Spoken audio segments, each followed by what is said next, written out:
would education change if we treated educator wellness as essential to student achievement? At Professional Inspiration, we believe educator and student wellness isn't optional, it's foundational. Our online courses, nationally accredited, are designed to inspire and empower and inform educators because when educators are well, students thrive. Explore our courses at professional-inspiration.com. Stay well.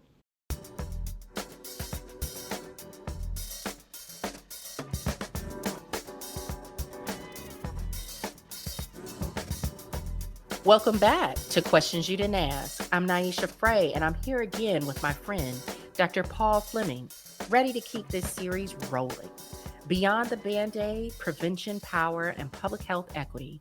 Grab your coffee, settle in, and let's jump back into the conversation. I appreciate you for doing that, making those statements in regard to, like,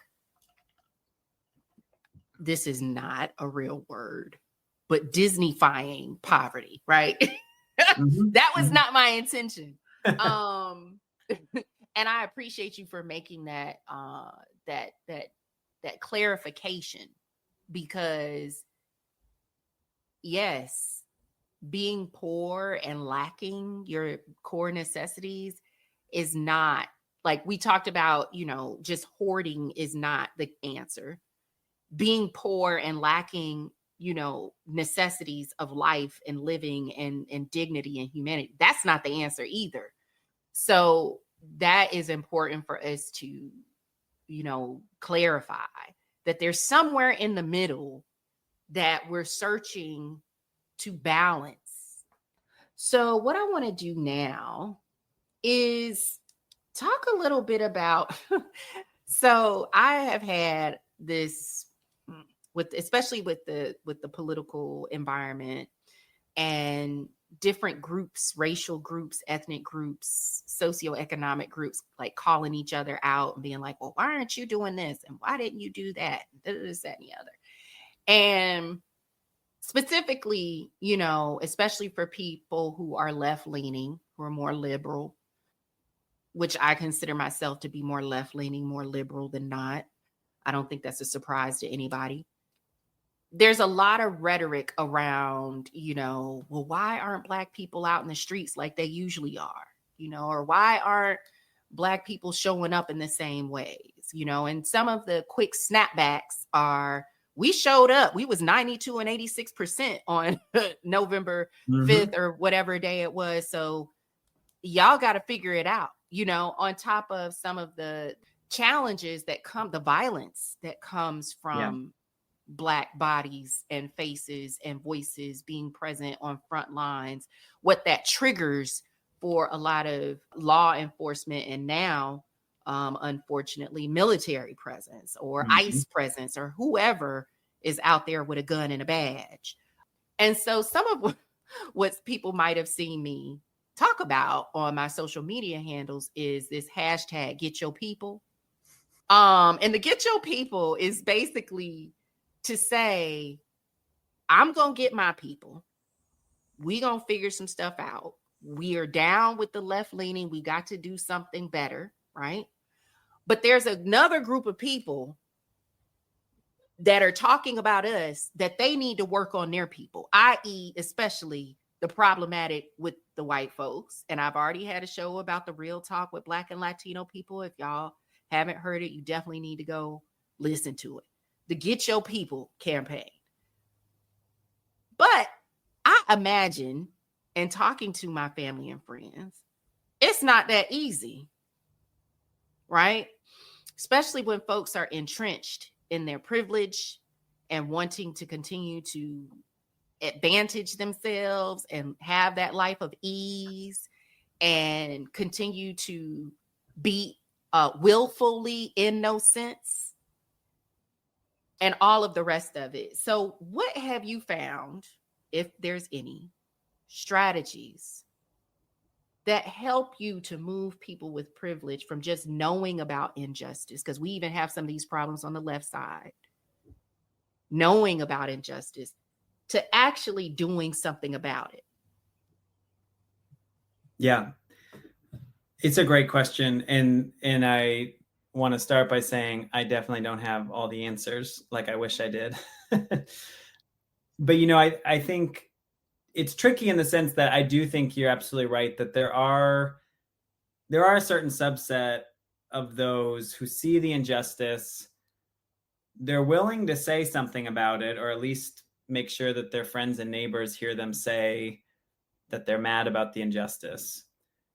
But when push comes to shove, taking action about the injustice would kind of disrupt their easy lifestyle, and they don't want to do that. And so I think that is one challenging group to think about.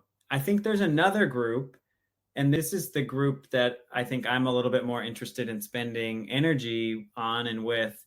There's another group that sees the injustice, wants to say something about it, make sure people hear them say this injustice is not fair. And then they legitimately just don't know what to do about it. It feels too big for them to tackle.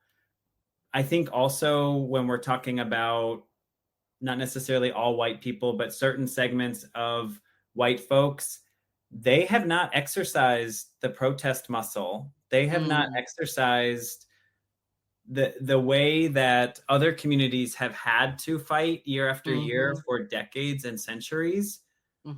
White folks haven't in the same way. They need better tools, or they need to understand better tools. So that's where I think that segment of the population needs ideas and strategies and organizing, get them moving. Because I've had a lot of conversations with folks. I just don't even know where to start, or I don't know what to do. And so I do think that sort of paralysis, and it's not just white folks that are feeling that at this moment, right? What we're facing is really big, and there is a lot of uncertainty about what we can do. It's not like we all have one solution that we think everybody should be doing. But, one of the things that I think about, first off, nothing's going to change overnight. So don't think that you got to dive in and tackle the whole problem tonight, tomorrow, this week. So you got that long-term perspective, and then break it up. What do you want to see in 5 or 10 years? So then what do you have to do on a shorter time frame? There's this organization based in Detroit called Sevilla, and they talk about 10-3-1-3. What do you want to achieve in 10 years? Okay, if you're going to do that in 10 years, then what do we have to do in 3 years? It's like the 10-year vision. Then what do we have to have done by 3 years? Then you back it up to 1 year. And then you say, what do I have to do in the next 3 months to set us on that path, right? And so I think sometimes it's that type of thinking that people need to be guided towards, because they get stuck in let's talk about we mentioned the kind of deportation machine, right? The machinery of deportation that has been ramped up is both terrible and massive and operating at a federal level, right? And so when you think about what Niasha, what do you and I do about that particular fact, right? It's overwhelming. And so I think in the face of injustices like that, it's really important to break it down and then also be thinking local, right? So if I think about that particular problem, I'm thinking about, well, what are immediate needs in my local community that I might be able to address? And it could be literally as simple as donating $20, $50. Like, that is one step in the right direction, right? It is not solving systems. It is not changing the world, but it at least is better than me only saying, wow, this deportation regime is awful, right? It gets me past, just saying the thing to actually take an action. The other thing I might do is think about, well, what are my local organizations that are actually focused on this issue? And I know here in my county, there's a wonderful organization that works on immigrant rights. So I would be directing people to, how do you plug into that, right? How do you plug into what is the support that they need in this moment? And then I think there's also the piece about educating yourself about what is the vision that we actually want, right? Okay, so we don't want a deportation regime. What do we want? What do we want for our immigrant communities? What do we want? and starting to get a better handle on what our vision is and using Mm-hmm. our imagination, I think is a way to get people unstuck from that place of just, this is an injustice. Right. And so I think, back to your original question, I think I strayed from your question a little bit, but like No, you're there. that, when you're going to get your people, like, that's what you're going to help them do. You're going to help them see that tiny step forward. Mm-hmm. You're not going to tell them what they're doing is wrong. You're not going to tell them these other things. You're going to take collective action. You're going to get a group of people together to take one small step forward. Check in. How was that one small step? Okay, we all survived. We did it. We did the thing. What's our next step? And that's, I think, how we can redirect people. Yeah. I think the one thing that I would add to that is what my show does, right? Is like, check in on your assumptions, check in on your blind spots. Like, one of the things that I found one of the reasons why I love this show is that I'm actually able to learn, alongside my guests. And in particular, Julissa Soto, who was my guest for, the conversation about the Black and Latino community. She shared with me not just her own story of how she came from Mexico to America and what all took place, which was an amazing story that I could not imagine, right? I then put myself in her position and said, would you have done that? I don't know. I've never had to be in that position before. Aha, you have some privilege.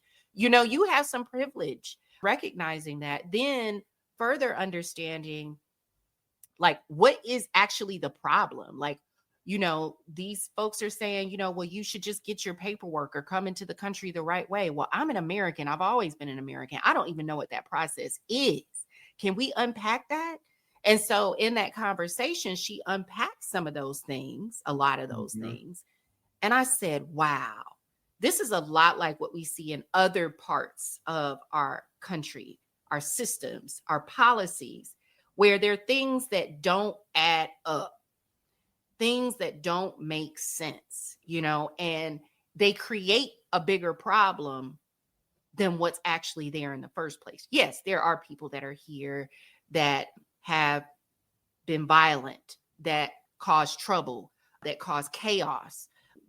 There are Americans here that do those things. So that's not even, I don't even know if that's a good reason to be getting rid of people. But the point is that, just for me, it was like I had to examine some of my blind spots, and also recognizing my privileges. I've never had to really seriously think about leaving my home country. Never. Now, I've thought about it. I've looked at some nice YouTube videos, but I've never really had to have a go bag. You know what I'm saying? Maybe I should, but it has not gotten to that point yet. And that is a point of privilege.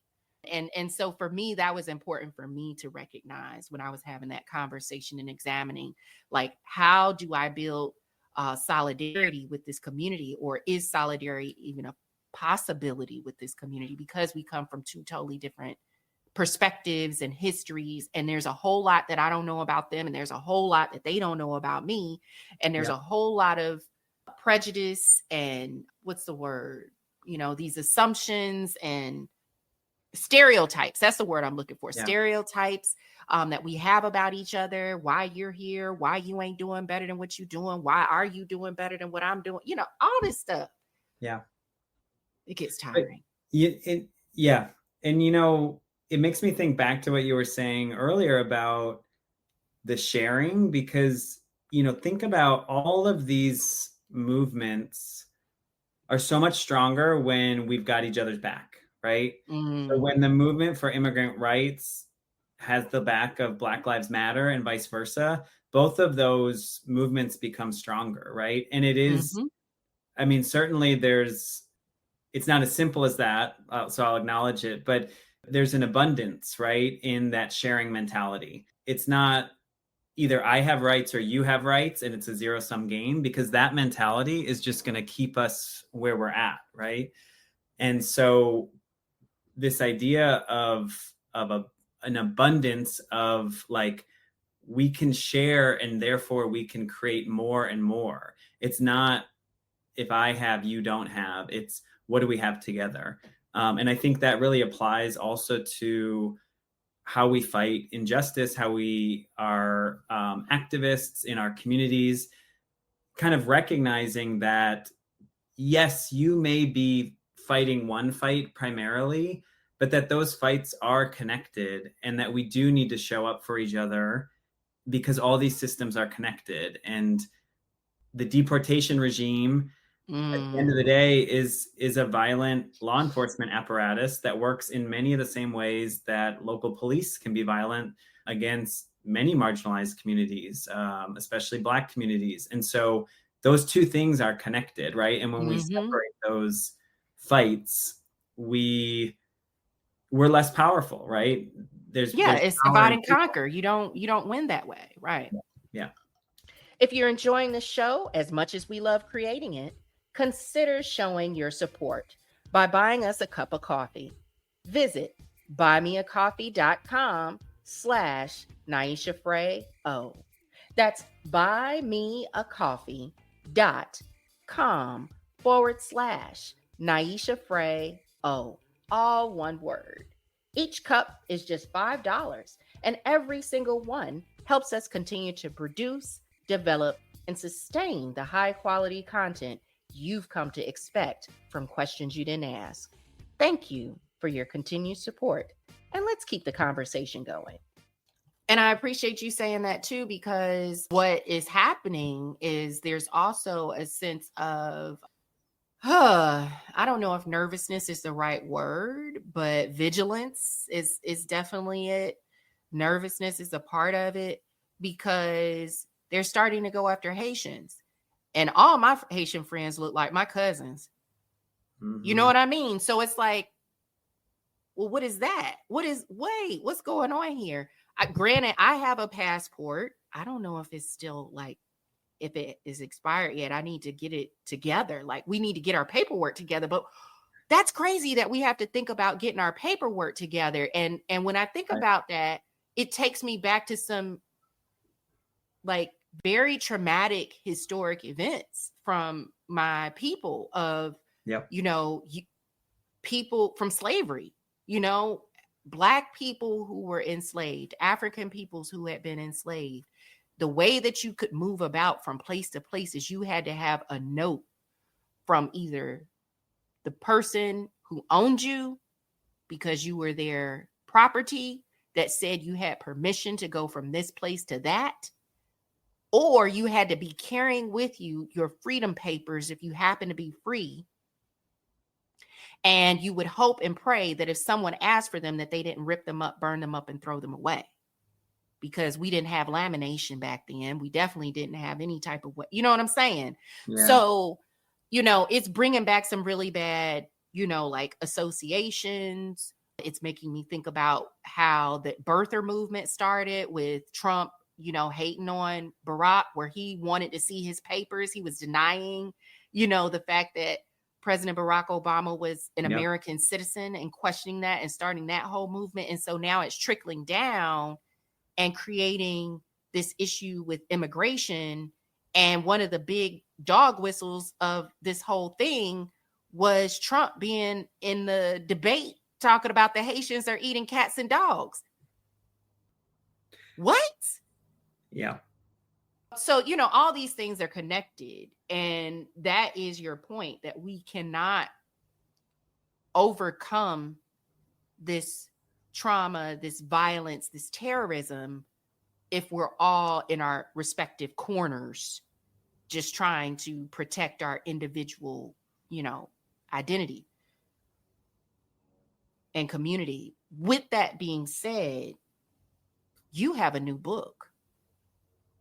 I do. You have a new book that's coming out called Imagine Doing Better. I love that title. I don't know if I told you that. One of the reasons why I love that title, and that's not the only part of the title, but that's the main part, is that I often say, do better. Like, folks be messing up. Do better. And you say, no, let's imagine it. Let's go there, right? Let's go ahead and let's put in the work to imagine to do better. You even gave, some community members some ideas about how to do better. You're concerned. You're on alert. You know, there's some violence and some terrorism and some injustice going on, and it is not sitting right with you. So let's think about what it is to do better. And in this book, you talk a lot about prevention thinking. Prevention thinking. One of the things that resonates with me in this moment about prevention thinking, and you're going to tell our audience and tell me too a little bit more about how this term really shows up in your everyday life and your studies and things like that. But one of the things that comes to my mind is, you know, I was a part of a group of thinkers and community workers and social justice movement people that were concerned about this thing called adverse childhood experiences, ACEs. And it was brought to our attention that, you know, a lot of the trauma or disruption that people are feeling in the right here and now can be traced back to what happened to them as children. That's not a big, you know, aha moment, but it happened to be like, we need to go back and examine this and pay more attention to it. And one of the strategies of dealing with ACEs was resilience. And so we started talking about resilience and, you know, we need to teach people resilience and these different resilience strategies. And none of this was bad. None of this was negative. None of this was like nonsense. To me, it was very legitimate. But as we grow, we learn, right? As time passes, if you're paying attention, you start learning. And one of the things that came to mind was conversations that I was hearing, family, friends, social media, blah, blah, which was like, but can we talk about why so much resilience is needed? Can we prevent the need for all of that resilience? Yeah. Maybe it's too much resilience. Maybe there's too much going on. So when I just thought about, you know, your book about doing better, imagine doing better and prevention thinking. That's one of the things that came to my mind. So I'm going to hush now and I'm going to let you tell me and our audience, you know, what is this term? What does that mean in everyday terms for you and the work that you do? Yeah, absolutely.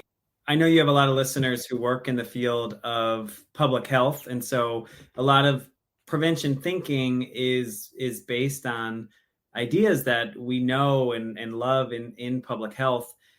But it's trying to bring that lens to the entire way we think about structuring our society, how we make laws, how we make policies. So not just thinking about what are our public health policies, but how do we think about the environment and education and other things through this, with this prevention thinking lens. And when I say prevention thinking, I'm mostly talking about a couple of different things, which we know really well in public health world. But, you know, we are trying to get to the root cause of what an issue is, right? So when we think about any problem that we're facing in society, whether it's related to violence or poverty, whatever it is, we're going and thinking about what is the root cause. And we can just, you know, the easiest way to get at that is you just keep on asking why. And eventually you get to the point where you're thinking about systems or bigger level issues that need to be tackled. So, you know, the first step of prevention thinking is like, what is the root cause? The second piece, again, will be familiar to a public health audience, is that we're prioritizing primary prevention. So if you remember back to graduate school, thinking about the different levels of prevention, right? Primary prevention is, let's just try to stop the thing before it happens in the first place. Because we also can do things like secondary and tertiary prevention, which is, once you have the disease, let's think about what medicine we can give you. Once you have this problem, what can we do to make it a little bit better, right? So those are different levels of prevention. What prevention thinking invites us to do is, let's just prevent this thing from happening in the first place. Let's try to make it so there isn't really violence in our communities. Let's try to make it so that your uncle doesn't get diabetes in the first place. Let's try to make it so that people are not criminalized in the first place and end up in jail for years and decades. what can we do, right? And then the final thing is that when we're thinking about prevention, we are prioritizing the wants and needs of the impacted community. So it's not me. And what I mean by that is I might have an understanding of what root causes are, and I'll want to prioritize primary prevention, but I'm not doing anything until I actually know what the community that's in question wants and needs. And this is that concept of nothing about us without us. Communities should have agency and control over what is going on in their own community. So that's what I mean when I talk about prevention thinking. And I think, more broadly, the book invites readers to use their imagination for what the society that they actually think we all need. Like, what is it that we need in this world, in this country? And, there's, I quote in the book, it's from Robin D.G. Kelly's book, Freedom Dreams. He says, the map to a new world is in the imagination. And I just love that quote, because the thing is I think we all recognize, or certainly the listeners of this podcast recognize, we need a new world. We need a world that is built on those principles of sharing, the principles of equity, right? We need that world. And so this quote, the map to the new world is in the imagination. We're never going to get to that new world if we don't dream it up first. And so that's that piece of the imagine doing better, is we got to start with our imagination. I think the other two pieces the book really highlights is reflection and action. And of course, the action piece is about the doing better. I appreciate your compliments of the title. I also love it because I think those pieces are so connected and complementary. We can't just stop at the imagination, right? And we can't stop at the reflection. We have to actually do better. And so the last half of the book really talks about, like, if we want to transform our society, how do we do it? How do we think about doing that? And I talk a little bit about how we transform ourselves, how we transform those around us. So that's getting to kind of the question you asked earlier about getting your people. But then also, like, which systems should we be transforming? What are the strategies and approaches and tools we can use? So really, I like to think of the book as it's a roadmap for readers for how we get to that better world. And it does start with imagination. So a part of what I hear you saying is that in addition to my hashtag of get your people, I should also be saying, get your book. Imagine doing better. I love it. I won't complain about that. I don't know. Okay. I don't know if the hashtag will be as popular, but we can work with it. Thank you for tuning in to Questions You Didn't Ask with me, Niasha Fray, and my guest, Dr. Paul Fleming. These conversations just keep getting better. Every episode, another aha moment. Don't miss what's next, as Beyond the Band-Aid keeps the momentum going. Subscribe, share, and I'll see you in the next one.